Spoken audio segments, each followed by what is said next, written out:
Welcome to Velvet Buffalo. I am Rocky Kitzman. Tonight we're going to be drinking some wine. Cheers.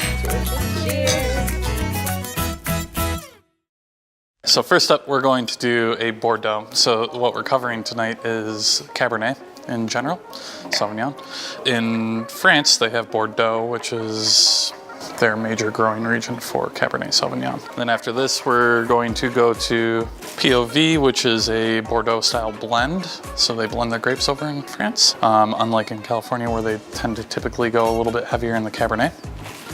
And then we'll go to Napa, which is like the flagship Cabernet world. So we're tasting some good stuff tonight, so that's always good. What do I do with my wine key here? Is that what they call it, a key? Yes, wine key. Oh, it's a key to my heart. Is what that, you've got it in hand. So this here is actually 50, almost 50% Cabernet Merlot. A little bit more Cabernet than Merlot. Merlots tend to be softer, they have softer tannins. Cabernet tends to be a little bit more robust in style. And it's a mixture of the two. Correct. As you taste this wine, we were talking earlier about the dirt and mushrooms. Oh yeah, this is it. If you smell it, it kind of smells dirty. Oh my goodness. It does. I think it smells great. It smells like crushed grapes. This is their entry level, but it's still fantastic wine for the price. It's very smooth. Really good. Mm. I really enjoy this. It's fun, right? It tastes good. Yeah, can you write that down for me? Up next, Robert Sinski, POV. This is That's one of how my I buy favorites. wine, based on the I'm pretty excited. label. You look excited. So this one here comes out of Carneros, Napa. It's right above the San Pablo Bay there in San Francisco. So you get a lot of the maritime influence coming up, and it makes a cool growing region, whereas like the next wine that we try is a little bit hotter. You'll notice it'll be a lot more fruit forward. This one's a little bit more elegant and finessed. I like elegant. Let's try it. As well. I'll think about it. So this wine, for those who care, is completely organic, completely biodynamic. They do the whole thing. 2013 What does vintage. They're not messing. biodynamic even mean?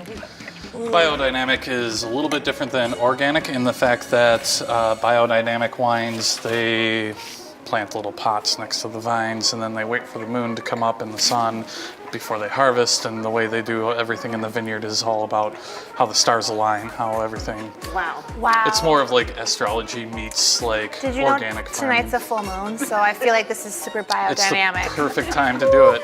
That's why I did it tonight. Yes. It's like, It's moon's time to pull perfect. this baby Yep. out. But this wine here, completely different, right? Yeah. Yeah. The last one was like my heart. This is like my soul. I'm not sure what to do. So good. So this blend is actually Cabernet, Cab Franc, and Merlot. So one added dimension to the last one. What's Cab Franc? Cab Franc is the parent grape to Cabernet Sauvignon. Okay.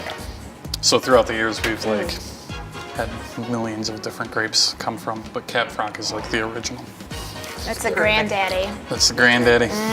It's perfect with the cheddar. It is really good. Yeah, the next wine that we have up. Now we're going into a little bit of a quandary in the Napa world.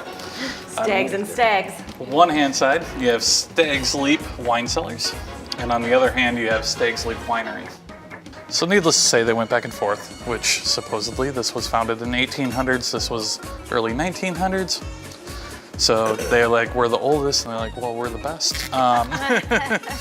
And at the end of the day, they both produced really great wines, and the courts were like, you know what, we'll just make it an even playing field, put your apostrophe somewhere else. The court said to change your And philosophy. that's how they fixed the situation. So this is more Cabernet now. We're at about Right. 80-90% Cabernet, where the last one was only about 30 Yeah, or that one 40. seems a lot more acidic to me than We're having the Stag's Leap dinner on April 9th, which will feature their entire lineup we'll have there.